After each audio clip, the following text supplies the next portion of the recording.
হারের দুয়ার থেকে অবিশ্বাস্য প্রত্যাবর্তন। ইংল্যান্ডকে হারিয়ে বিশ্বকাপের ফাইনালে জায়গা করে নিয়েছে আর্জেন্টিনা।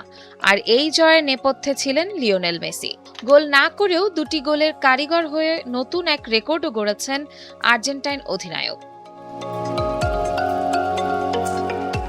ম্যাচের ৮৫ মিনিট পর্যন্ত ১-০ গোলে পিছিয়ে ছিল আর্জেন্টিনা। সময় যত গড়াচ্ছিল বিদায়ের সংখ্যাও তত বাড়ছিল। কিন্তু শেষ মুহূর্তে বদলে যায় ম্যাচের চিত্র। লিওনেল মেসির নিখুঁত দুটি পাস থেকে গোল করেন এনজো ফার্নান্দেজ ও লাউতারো মার্টিনেজ। অবিশ্বাস্য প্রত্যাবর্তনে জয় নিশ্চিত করে ফাইনালের টিকিট কাটে আল বিসেলেস্তেরা।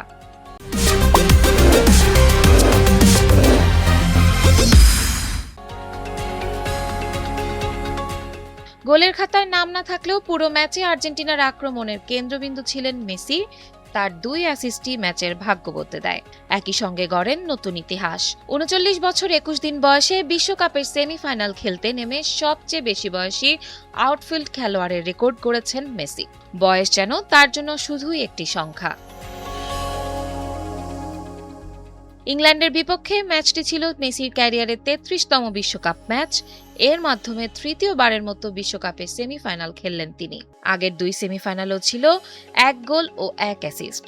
দুবারই দলকে তুলেছিলেন ফাইনালে।